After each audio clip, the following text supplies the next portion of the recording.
Buenos días a todos y a todas. A continuación, exponemos la comunicación titulada Historia de vida como método de investigación educativa. Este trabajo está realizado tanto por Cristina Cruz González como por Carmen Lucena Rodríguez de la Universidad de Granada. En este trabajo tenemos como propósito dar a conocer uno de los métodos principales de nuestra forma de investigar, en la cual llevamos varios años. Y comenzamos con una breve introducción sobre qué son las historias de vida.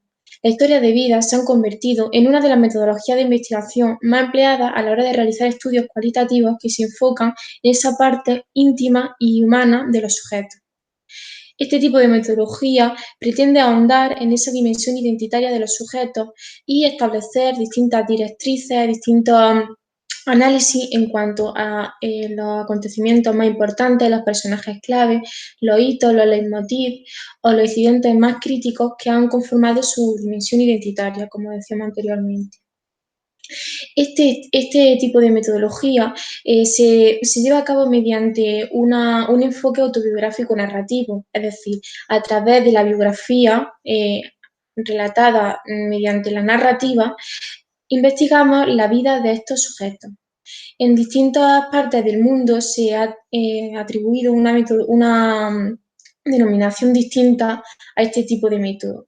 Life History, en inglés, la cual hay que distinguir de Life Story, que es la vida relatada, y Life History sería la vida investigada. Historias de vie en francés y historias de vida en brasileño o portugués. Comentar que, a pesar de estos tipos de denominaciones, todas hacen referencia a este tipo de metodología, ¿no? Esta denominación hace referencia al método de estudio que estamos presentando.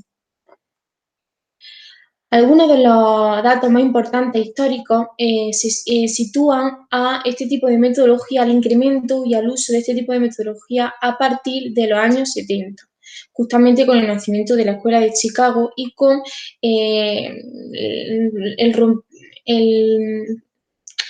desajuste, ¿no? o desunión del positivismo y que conllevaría al posmodernismo. Este tipo de metodología da relevancia a la individualidad y a profundizar en el modo en que los sujetos atribuyen un significado a su propio mundo y a su entorno. Citamos además una de las frases más representativas sobre este método, el cual ha sido relatada por Ricoeur, que como sabemos es uno de los mayores investigadores en este tipo de enfoque epistemológico. La frase dice así: la vida solo se comprende a través de las historias que contamos sobre ella. Entonces, podemos decir que una vida examinada es una vida narrada. Aprendemos a convertirnos en el narrador de nuestra propia historia sin que nos convirtamos por entero en el autor de nuestra vida. Con esto queremos decir que este enfoque no solamente depende de la narración de esa persona, ¿no? Sino también de un investigador que sepa darle sentido y sepa analizar la historia de vida del sujeto investigado. Para tratar esta problemática, hemos creído conveniente hacer un proceso de revisión de la literatura. Una revisión que comprende una primera fase en la que hemos mapeado bibliográficamente estas bases bibliográficas que hemos expuesto en la diapositiva, y una segunda fase de análisis temático. Una segunda fase en la que de los artículos y los estudios que hemos considerado relevantes los hemos leído y hemos realizado este tipo de introspección para analizar qué tipo de investigaciones, qué análisis, qué historias de vida se han contado con este tipo de metodología.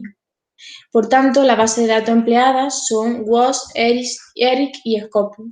WOS y Scopus, que son más generalistas, y ERIC, que sí que profundizan en estos estudios educativos, ¿no? En estos estudios que utilizan a través de la historia de vida, el análisis de profesionales educativos. La estrategia de búsqueda empleada han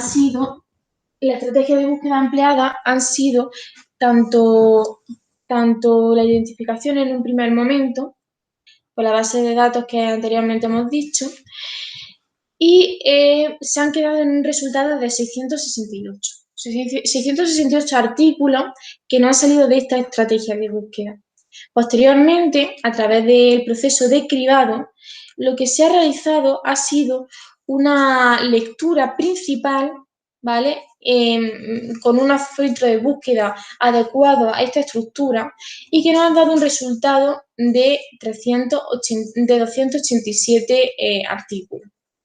Sin embargo, para quedarnos con una muestra más representativa, hemos tenido que leer todos los ASTRA y ver si los artículos que se han sustraído de esta ecuación de búsqueda tienen que ver con nuestro objetivo. Por tanto, hemos hecho un proceso de idoneidad, en el cual el resultado ha sido 212 artículos, eliminándose pues, por distintas razones, como duplicidad, como no relación con el objeto de estudio, 75 artículos.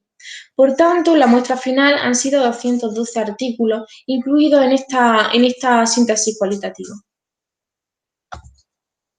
Por otra parte, ya pasando a los principales hallazgos, decir que este método ha sufrido un incremento a lo largo del tiempo.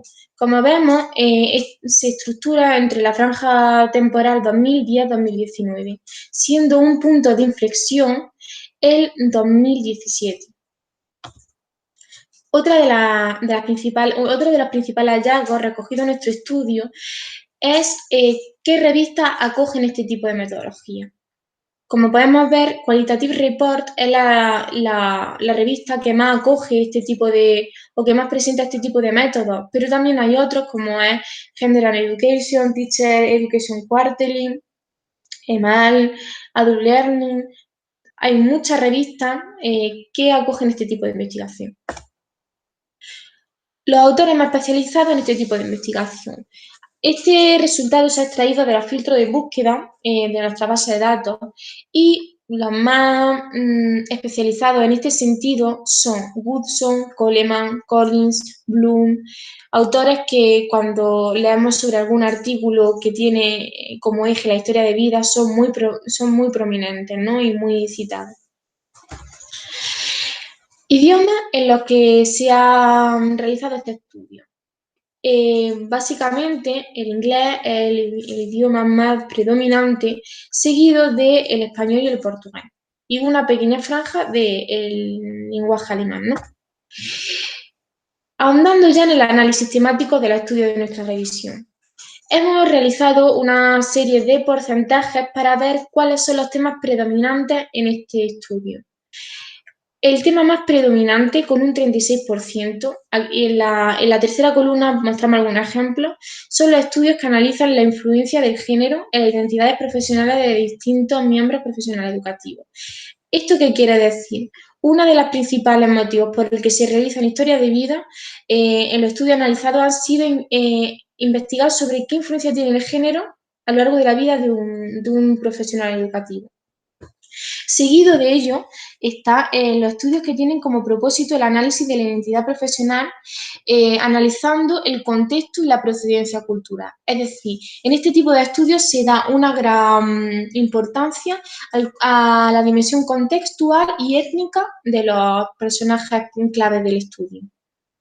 Babrus o Webb, en 2015-2019, son otro de los ejemplos que podemos observar en este sentido. Además de ello, seguidamente encontramos estudios que analizan la experiencia profesional de los profesionales en distintos campos de actuación, es decir, en este caso el matiz sería la experiencia y cómo la experiencia ha influido en la construcción identitaria de estos profesionales. Tras ello están los estudios que narran la biografía de profesionales educativos y la manera en la que desempeñan su labor profesional. Y por último, estudios que analizan la influencia de la experiencia en metodología educativa y la implicación del profesorado y la dimensión personal y humana del alumnado. Tras esta breve explicación, tras esta sintética explicación de los artículos seleccionados, concluimos con las siguientes consideraciones. La metodología de historias de vida está presenciando un incremento en los estudios de índole educativa. A la vez, existe una predominancia de revistas de corte cualitativo que abarcan este método. Por otra parte, todos los estudios analizados comparten un denominador común: el estudio de la construcción de la identidad de profesionales educativos. Por tanto, y como consideración final, consideramos la idoneidad de esta metodología, la metodología de historia de vida, para el estudio de los aspectos más humanos y personales en el campo educativo. Tras ello, y sin más dilatación, agradecemos su atención y mostramos nuestros correos para cualquier tipo de duda o solicitud de información. Un saludo y muchas gracias.